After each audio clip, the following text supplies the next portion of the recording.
Hi, welcome back to the last of my 8 color classes. This one is called Adding Color is as Easy as 1, 2, 2, 3. And trust me, it is as easy as 1, 2, 3.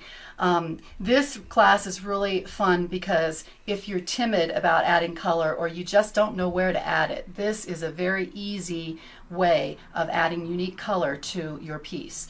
So today we're going to start with, I have provided in your PDF a photograph of an eye. And then I have also done the work for you in making the line drawing of the same eye. I start with a photograph for all of my quilts, and I do this process. I make the line drawing of the eye. Then what I do, and we've done before in these lessons, we've done a value study. So in your value study, you're going to do use a colored pencil, and you're going to color in light, medium, and dark values. The light you're going to leave white, the medium value a medium hand with your colored pencil, and then the darkest or hardest you can color with your colored pencil. So we'll end up with 3 values. The fun part about this is start out with the easiest or what's most obvious. The very darkest, in this case obviously probably would be the pupil of the eye. Obviously that would be the darkest, the hardest you can color with your pencil.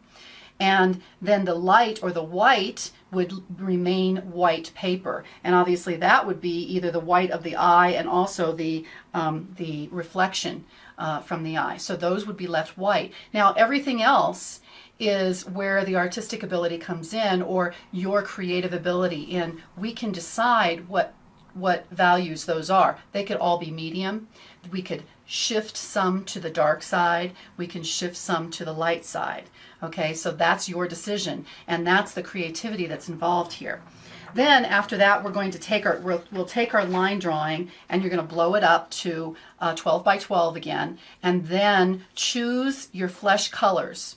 Your flesh colors, you want to choose a range from very light to as dark as you can, having a good range of light, medium, and darks. And you're also going to choose another color. Let's just say in this case red. You'll choose reds from very light pink all the way through the darkest you can find in red. So now we have something to play with, and what we're going to do is we're going to decide where to put in the color. Is it going to be in the light areas, the areas that you've left white? Is it going to be in the medium areas, or is it going to be in the dark areas? And in every, you're going to choose one of those. So let's say, and for mine, I chose dark. So here's my eye, and I chose blue, turquoise blue, and I put it in the dark areas. So in all of the other areas, in the medium and light areas, I try to use the realistic colors, as realistic as we can get, at least with fabric, or as realistic as you may have on hand. So I have a medium flesh and a light flesh, and then the light for the eye and the white for the reflection. But in the dark areas, instead of this was my son's eye, obviously, and you can see in the photograph that basically his eye was brown, and the eyebrow was brown. But instead of making them realistic brown, in that value, in the dark value, I added the blue, just popped in the dark blue.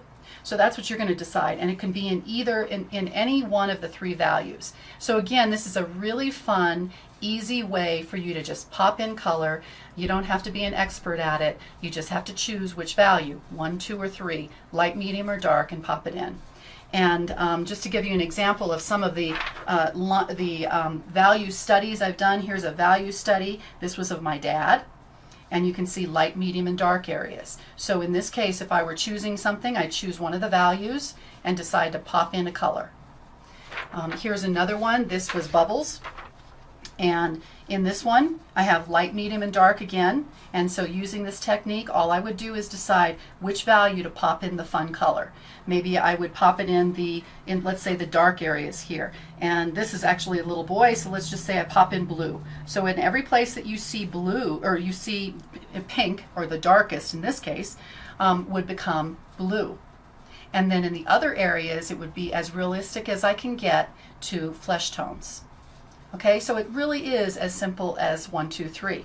Now I look forward to continuing to see you put your pieces on the quilt show. I'd like to be able to say hi and comment, and if you obviously these classes were a lot of fun, but they were very short, and it feels like there's so much more to say. And so I really would love to come to your part of the country and be able to teach a workshop and talk a whole lot more about color. But until then, have a lot of fun quilting.